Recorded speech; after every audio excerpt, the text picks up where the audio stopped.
Halo guys. Halo guys. Oke.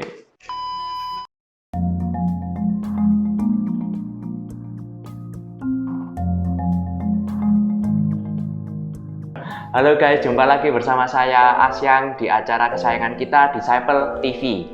Nah, hari ini kita akan belajar sesuatu yang spesial. Tapi sebelum itu, kita ingat dulu ya apa yang kita pelajari di 2 minggu yang lalu. Di 2 minggu yang lalu kita belajar mengenai tentang peran Tuhan sebagai Tuhan dan Raja. Untuk mengetahui dan merasakan peran itu, bagaimana caranya? Yaitu adalah dengan kita menjadi diakonos dan doulos. Nah, diakonos sendiri itu artinya adalah kita menjadi pelayan. Sedangkan doulos itu sendiri artinya adalah kita menjadi budak atau hamba. Yang perlu kita ingat dari diakonos dan doulos itu adalah kita ini bukan menjadi pribadi yang disuruh-suruh atau melakukan sesuatu yang menderita. Tetapi kita adalah pribadi yang mau melayani dan tidak mementingkan ego kita sendiri. Jadi itu ya teman-teman yang kita harus ingat-ingat dari pelajaran 2 minggu lalu. Nah, untuk hari ini kita akan belajar nih bagaimana caranya kita menjadi diakonos dan doulos yang benar. Mungkin di pikiran teman-teman menjadi pelayan atau hamba itu sulit ya. Mungkin sebagian orang lagi nggak sulit. Tapi hari ini kita mau melihat bahwa untuk menjadi diakonos dan doulos itu bukanlah hal yang sulit teman-teman ya. Kita akan melihat hal yang cukup simpel di pelajaran hari ini. Jadi sebelum kita masuk untuk pembelajaran berikutnya, kita mau baca dulu Matius 20 ayat 28. Sama seperti anak manusia datang bukan untuk dilayani, melainkan untuk melayani dan untuk memberikan nyawanya menjadi tebusan bagi banyak orang. Di ayat ini kita melihat bahwa anak manusia yaitu Yesus sendiri itu datang ke dunia untuk melayani. Jadi bukan untuk dilayani ya teman-teman ya. Dia datang itu untuk melayani.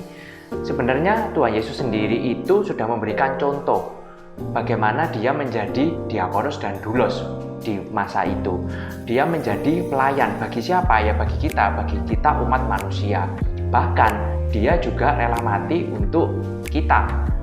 Jadi Yesus sendiri yang adalah Tuhan, yang adalah pencipta langit dan bumi, dia yang adalah Tuhan dan Raja, dia itu memberikan contoh dia sendiri itu mau merendahkan dirinya, serendah-rendahnya bahkan ya, untuk menjadi pelayan dan hamba itu sendiri. Sedangkan kita seringkali menjadi pribadi yang sombong, menjadi pribadi yang tinggi hati. Ketika misalkan kita mendapatkan tugas-tugas tertentu atau ketika kita sama teman kita atau saudara kita susah untuk menjadi pelayan dan hamba. Padahal sebenarnya kita bisa loh niru Tuhan Yesus itu sendiri. Jadi sebenarnya yang harus kita pikirkan berikutnya adalah bagaimana caranya supaya kita bisa niru Tuhan Yesus.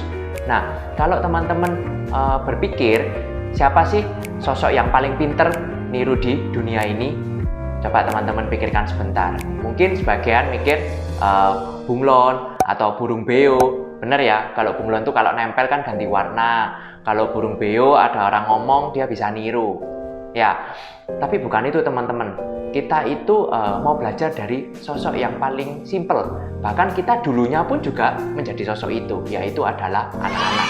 Bagaimana kita meniru untuk menjadi seperti Yesus itu pakai metode yang biasanya anak-anak lakukan ketika menirukan sesuatu, ya. Jadi kita akan belajar dari anak-anak ini.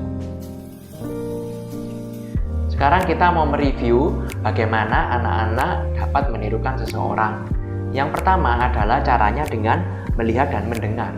Tanpa ada niat meniru, seorang anak ketika melihat iklan atau ketika mendengarkan lagu, mereka dengan mudahnya menirukan lagu-lagu tersebut. Betul ya teman-teman ya. Kalau teman-teman lihat mungkin ponakan, mungkin anaknya teman-teman sendiri, mereka kan gampang menirukan sesuatu. Nah, bagaimana dengan kita ketika kita mau menirukan Tuhan Yesus sendiri untuk menjadi diakonos dan doulos selama masa hidupnya di dunia ini? Caranya mudah teman-teman. Caranya yaitu adalah dengan membaca firman Tuhan, dengan mendengarkan firman Tuhan. Dengan begitu kita akan melihat sendiri dan mendengar sendiri bagaimana Tuhan Yesus itu menjadi diakonos dan doulos. Jadi ketika kita membaca dan mendengarkan firman, coba teman-teman imajinasikan imajinasikan keadaannya, imajinasikan isi dari firman itu, sampai teman-teman bisa merasakan bagaimana Tuhan Yesus menjadi diakonos dan doulos di dalam firman tersebut.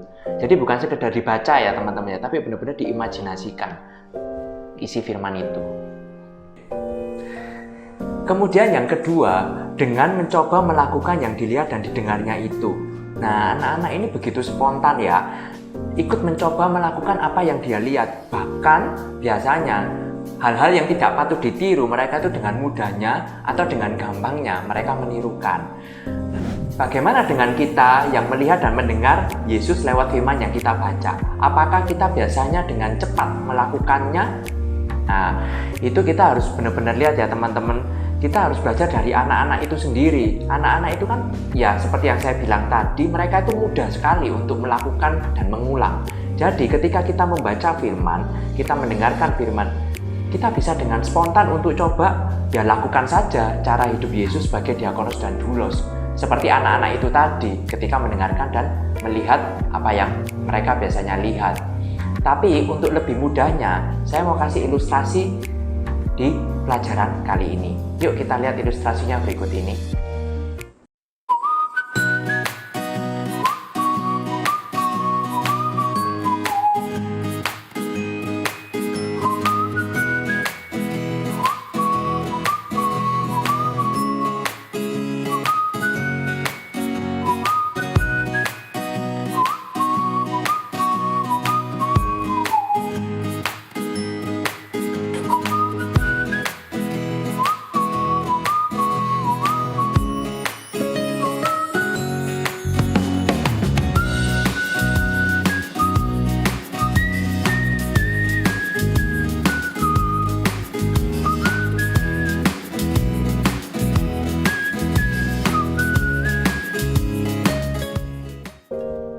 Dari ilustrasi tersebut, kita bisa melihat ya, anak-anak dengan mudahnya menirukan dan melakukan sesuatu dari apa yang dia lihat dan dia dengar.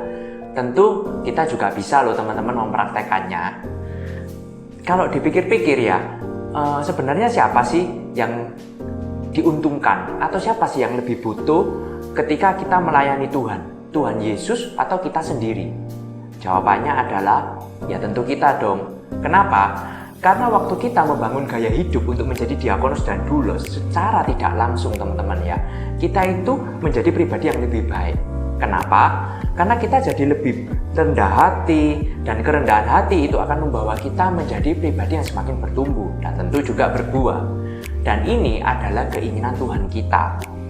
Dia sangat menginginkan kita semua, saya, teman-teman, itu untuk menjadi partnernya untuk membangun kerajaan Bapa.